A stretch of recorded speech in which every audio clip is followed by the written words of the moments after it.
అదేవిధంగా గురువుగారు విష్ణువు చేతిలో సుదర్శన చక్రం ఉంటుంది. విష్ణువుకే మళ్ళీ గరుత్మంతుడు వాహనంగా ఉంటారు.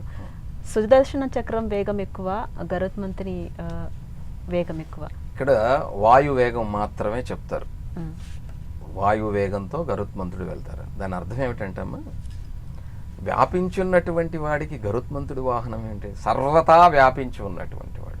నీకు అర్థం అవటం కోసం, భగవంతుడు ఎంత వేగంగా ఉంటాడని చెప్పటం కోసం అన్నిటికంటే వేగమైనటువంటిది ఏమిటంటే గరుత్మంతుడు.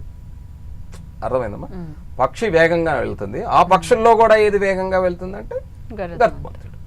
కాబట్టి అలా సింబాలిజంగా చూపించేదే తప్ప ఇంకోటి కాదు. అలాగే సుదర్శన చక్రం వేగం ఎక్కువ అంటే కాలానికి వేగం ఎక్కువ. మరి వాయువేగం కంటే కాలం వేగమైనది.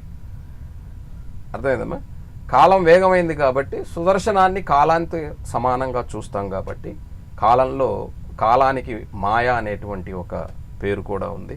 కాబట్టి సుదర్శన చక్రానికి వేగం ఎక్కువగా ఉంటుంది. దీన్ని ఎవరు తయారు చేశారంటే ఇందాక చెప్పుకున్నాం, విశ్వకర్మ తయారు చేశాడని చెప్తారు. అయితే ఇంకొక కథ కూడా ఉంది. ఏమిటంటే ఒకానొక సందర్భంలో మహావిష్ణువు దేవతల రాక్షసుల సంహారంలో ఈయన చేతిలో ఏ ఆయుధం లేనప్పుడు విష్ణువు వెళ్ళి శివుడిని ప్రార్థన చేయాలని వెళ్ళినప్పుడు ఆయన ధ్యాన ముద్రలో ఉంటే ఆయన డిస్టర్బ్ చేయకూడదని ఆయన లేచేంత వరకు ప్రతిరోజు కూడా వెళ్ళి 1000 కమలాలు తీసుకొచ్చి అర్చించేవాడట ఆయన లేచేదాకా. ఒకరోజు ఆయన ధ్యానం నుంచి బయటికి రాగానే ఈయన అర్చిస్తూ ఉన్నాడట 1000 కమలాలతో.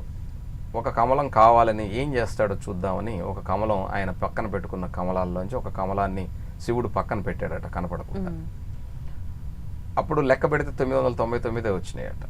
1000 కమలం కోసం ఏం చేస్తాడు ఈ యొక్క విష్ణు అని చూస్తే ఆయన కన్నే కమలం కదా, ఆ కన్నుని తీసి అక్కడ పెట్టాడట. మనం ఒక భక్త కన్నప్ప కథలో మాత్రమే కన్నుని శివుడికి సమర్పించాడని మనం చెప్పుకుంటాం, వింటాం. కానీ మహావిష్ణువు తన కమల నయనాన్ని తీసి శివుడికి ప్రసాదంగా అర్పించాడట. అర్పించినప్పుడు అప్పుడు ఆనందంతో ఏం కావాలి నీకు అని అంటే, నాకు దేవతల రాక్షసుల యుద్ధంలో రాక్షసులను సంహరించడానికి నాకు కావాలి అంటే అది నీ దగ్గరే ఉంది, నీలోనే ఉందని సుదర్శనాన్ని శివుడు తీసిచ్చాడని చెప్తారు. అలాగే ఈ సుదర్శనం కృష్ణావతారంలోనూ కనపడుతుంది మనకి. అలాగే రామావతారంలో పరశురాముడు విష్ణు శాపాన్ని ఎక్కువ పెట్టినప్పుడు ఆ సుదర్శన చక్రాన్ని పాంచజన్యాన్ని కూడా రాముడికి ఇచ్చాడని ఒక కథ చెప్తారు.